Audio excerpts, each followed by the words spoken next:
Breaking news, and not the type that'll give you a panic attack. Canon has several new lenses released and many more rumored, and they're so unique that they might make you want to switch systems. Sony is now making drones, and I want to talk about what those are going to look like. And Nikon has some more bad news and some more layoffs, but it's not all bad. First, a word from our sponsor, Squarespace. Squarespace makes incredible websites amazingly easy. With just a few clicks to drag and drop, put your pictures in and make a beautiful portfolio, or build a complete website for your business, including a store and detailed analytics. You don't have to hire a nerd to do it. You can do it all yourself. If you want to check it out, go to squarespace.com/Tony. Try it out for completely free, no credit card required. And then if you love it, use the coupon code Tony and get 10% off. First up, let's talk about the new Canon lenses. I'm actually most excited about the little nifty 50, finally the fantastic plastic for the mirrorless full-frame RF mount. This is a 50mm f1.8 and it's at $200. You can get it right at this link here, or at least pre-order it. This is such a significant lens. Over and over again, we've said this is the second lens you need to buy, no matter what camera system you have. The 50 f1.8 is what launches so many absolute beginners into especially professional portrait photography, because it gives you the ability to blur the background and create those professional looking photos and videos that you still can't quite really do with a smartphone. The $200 price point for full-frame mirrorless is really significant. Sony has a similar one, and it's $250, not too bad. For the Nikon full-frame mount, theirs is $500. So for Canon to undercut that and come in at $200 for fully autofocus is really significant, and we expect those prices to come down. Their DSLR version is $125, and there's no reason that this one needs to be more expensive. Now, I don't mean to imply that it's as good as the Nikon version. It might not be as sharp, but for those people who are publishing, especially to social media, you're probably never going to see any difference, but you will appreciate that nice background blur and perfect true bokeh that you can't create with a smartphone right now. Now, if you look at the entire camera system, this means that in the Canon RF mount, you can buy a Canon EOS RP for $999, though I've gotten mine much cheaper. And you can buy this lens and have a functioning kit with beautiful background blur for $1,200. For that same kit in the Nikon world, you're buying a Z5 and their $500 lens, and you're at $1,800.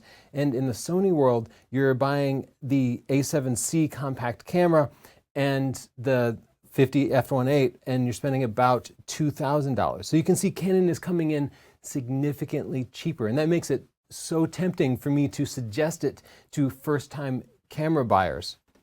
Let's talk about the next lens, the Canon RF 7200 f4. Again, this is for their full-frame mirrorless system. Lots of 7200 f4s have been out there, and this isn't necessarily the cheapest one, but it is unique in one way. Let's look at the size compared to the Sony 7200 f4. You can see it is so much shorter. We own and use the 7200 f2.8 for Canon, and it is so much smaller than every other 7200 f2.8, and we've found that means we bring it more places. That means we use it as a landscape lens. We'll put it in our backpack and pack with it and hike with it, because you often do need those telephoto reaches. And this is a white red ring professional grade L lens, and it's so compact that I'm going to recommend it for anybody shooting landscapes to carry it with them when they need high quality and they might need a little extra reach to compress the foreground and background. This is something completely unique. You really cannot get this effect from any other camera manufacturer. Canon's lens expertise is really showing itself as they move into the full-frame mirrorless world, and Canon is once again deciding to distinguish themselves from the crowd by creating these unique lenses. For many, especially professionals, you don't pick a body and then find whatever lenses are available for it. You first pick the lenses you want to use, and then you find the best body, because it really is the lens that makes the image. CanonRumors.com is also reporting a bunch of lenses for Canon's 2021 lens lineup, and I don't know if I believe all of these are going to come out in a single year. If so, it would be a really big deal. But the most notable of these lenses are two tilt shift lenses which can create a sort of miniature effect by creating shallow depth of field along an unusual plane. They are also frequently used by architectural photographers who want to correct for perspective in camera rather than doing so in post. But these lenses are unique in that they will provide autofocus capabilities. That's not something tilt-shift lenses have ever done before. There's also no native tilt-shift lenses for any of the other full-frame mirrorless systems, so these really are truly unique. Another standout lens for me is a portrait lens, the 135 f1.4, which should provide just the ultimate bokeh available from any other autofocus system. Right now we use the 85mm f1.2, but this is still going to give you just way bigger bokeh balls in the background and a little more working distance, a little more facial compression. And for those of you shooting sports or wildlife, Canon has a suite of lenses, 400, 500, 600, 800, 1200mm, that mirror their older DSLR lenses for their new full-frame mirrorless system. And I gotta say, Chelsea has been testing the Canon 600mm f4 Mark III with the Canon R5. Subscribe to see her reviews on those, specifically for wildlife. And spoiler, it has performed amazingly.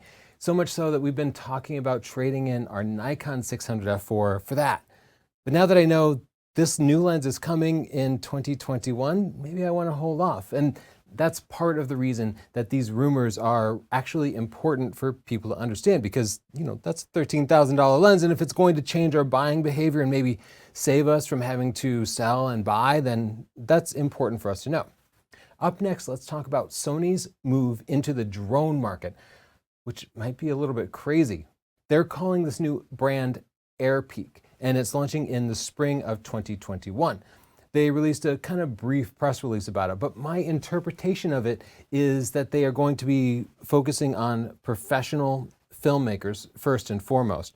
And that makes total sense because Sony has a lineup of professional ground-mounted cameras that many professionals use. And right now, those professionals will shoot Sony FS body on the ground, and then they have to buy like a DJI Inspire if they're going to put it in the air. And I think Sony wants to be a one-stop shop. This is especially important because a lot of filmmakers want to be using like the Sony S-Log codecs and the Sony colors, and they don't want to have to put extra time into grading. If you can buy all matching cameras with matching codecs, then your workflow becomes a lot smoother. So it would be really tempting to be able to buy a Sony drone. Sony also mentions improved efficiency and savings in various industries, which might mean that they're going to offer things like an infrared camera that farmers might use to check the health of their crops, or industrial purposes might use to check for leaks in a nuclear reactor, something like that, to check power line installations. They at no point mentioned consumers. This is a big deal. Like, Sony is largely a consumer corporation. Like, we've all remember the Sony Walkman, and I have a Sony TV, but this is not right now going to be a consumer product, I don't believe. The professional drone market does make sense for Sony, especially at first, because professional users can expect a clumsy interface. They can expect to put time into the training of it because it's a smaller market. They can also expect that the people who buy it at the professional grade will actually have maintenance plans.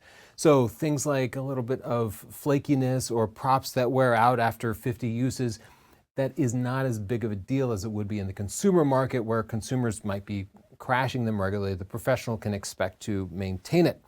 Shipping it in smaller volumes will also give Sony the experience that they need in manufacturing before they ramp up to making hundreds of thousands or millions of these products. When you talk about the consumer market for drones, I think Sony does have a big leg up in that they really have a massive amount of brand recognition and trust from both photographers and just consumer electronics buyers. A lot of us do trust Sony, and that means they also have support channels set up. There are online chats you can do, phones you can call that will send you through to a support infrastructure, and that's actually kind of a big deal for a corporation, especially when it comes to something as complex as a drone. But consumers are reckless, and they really need everything to be completely intuitive because they're not going to sit down and read a user manual. They're not going to spend 8 hours studying all the intricacies of something to get the most effect out of it. It really has to kind of work automatically and intuitively. That's really never been Sony's strong point in their camera market. Another serious obstacle for them is that the drones will definitely require some sort of mobile app. At least the DJI drones do, and that has been a real weakness of Sony so far. Their mobile apps have all been pretty bad. So I really want to see Sony create a new mobile app development team for this effort, whether it's for the professional or the consumer market. But I think the general flow is going to be first high-end professional filmmaking drones, and then some industrial solutions, probably by just mounting a different camera to them. Then after 2 to 3 years, we can start to see less and less expensive consumer-oriented drones. But this means that they're taking on DJI out of China. DJI essentially has a monopoly on drones. Okay, there are lots of other drone manufacturers, but their share of the market is so tiny that it hardly matters. And I personally have tested drones from so many different companies that have then kind of just gone away, like 3DR, Parrot, which we recommended for a long time. GoPro stopped making a drone after one. Lily, Unique, they all made consumer drones, and they all basically dropped out of the market, if not entirely, then all very close to it. Why? Because DJI is extremely competitive, and some might even say anti-competitive. I have seen them sell drones for what I consider to be a significant loss, just to price a competitor out of the market. For example, maybe a new competitor pops on the market and they start selling an amazing drone with cool features for $500. DJI would come in and launch a new drone and sell it at a loss for $300 or $400, just to make sure nobody bought this new competitor's drone. I've also seen them use banked tech, where like when GoPro launched their folding drone, it was the first portable folding drone, and we'd never seen anything like it from DJI or anybody else. And then just a couple of weeks later, DJI launched a folding drone that was actually a little bit better. And that was enough to completely knock GoPro out of the drone market.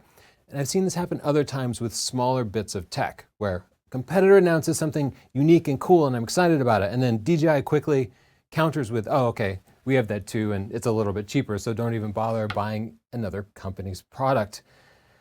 China also subsidizes especially shipping of these products to other countries, and that generally means that their pricing can be very hard to compete with. And Sony is really going up against a lot by trying to take on DJI, at least in the consumer market. In the professional market, I think it's going to be much easier for them to get leverage.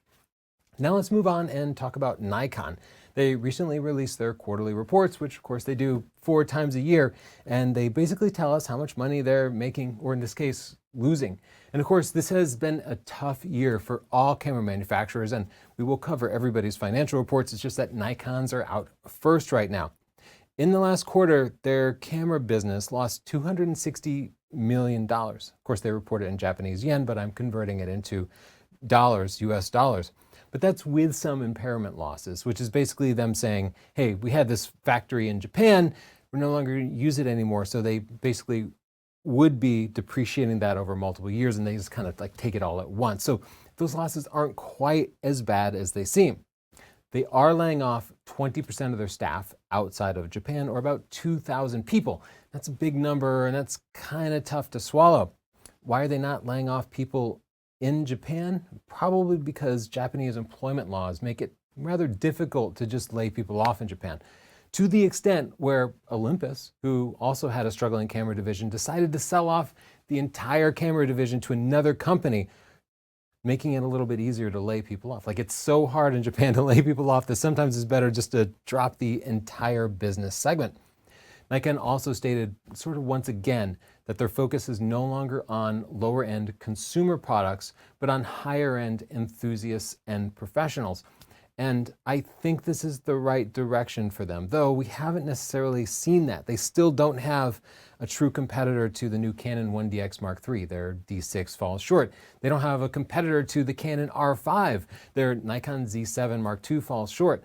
So where are they? They're not at the high end. They don't want to touch the consumer business. They're somewhere in the middle and struggling really to get people to move from their amazing SLRs to really great cameras like the Nikon Z5 that we have there. Subscribe to our channel to see our upcoming reviews of the Z5, Z6 Mark II, and Z7 Mark II just as soon as we get through a backlog of other stuff that we've been working on. Nikon is also moving their factories from Japan into Thailand, and that actually made me step back a little bit. I felt like Nikon always took such pride in the precision and quality, particularly of their Japanese factories where they manufactured all of their like high-end professional gear.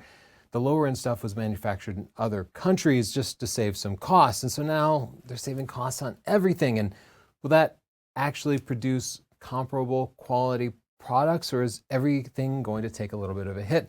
I don't think it has to take a hit. You know, we've seen professional grade camera gear by Sony manufactured in Thailand, and I've visited the factories myself, and I think it can be done without losing any quality and by saving some costs. So as you see, it's not actually all bad news. To emphasize that point, Nikon's top line, their gross, is actually higher, meaning they're making more money. It's just they also had more expenses, which makes the bottom line look worse. We're also seeing a general camera market recovery now as people's optimism starts to return and they start just taking more pictures. And I think in general, the things that have been keeping people at home and preventing them from traveling and preventing them from having big weddings, I think we have hopes of that improving in the next 3, 6, 9, 12 months. Like there's light at the end of the tunnel when life might start to return to normal, and I'm very optimistic about that. And that will be good for all camera manufacturers, including Nikon, and frankly, us personally. So I think things are going to get better. A big thank you to our sponsor, Squarespace, who makes all of this possible. No matter what type of website you need, you can get it from Squarespace, and it will be beautiful, cheap, and reliable. Go to squarespace.com/Tony. Try it out completely free for 14 days. If you love it, use the coupon code TONY, and you can get 10% off. In the comments down below, I'd like to hear what you think. Which of those Canon lenses would you like to see in your own system? Do any of those lenses actually make you consider buying a Canon RF camera? What should Sony do in the drone market to differentiate themselves from the monopoly that is DJI? And how is Nikon doing? Is their strategy working out? And do they have what it takes to make it in a highly competitive future of mirrorless full-frame cameras? Don't forget to subscribe, and thanks a lot. Bye.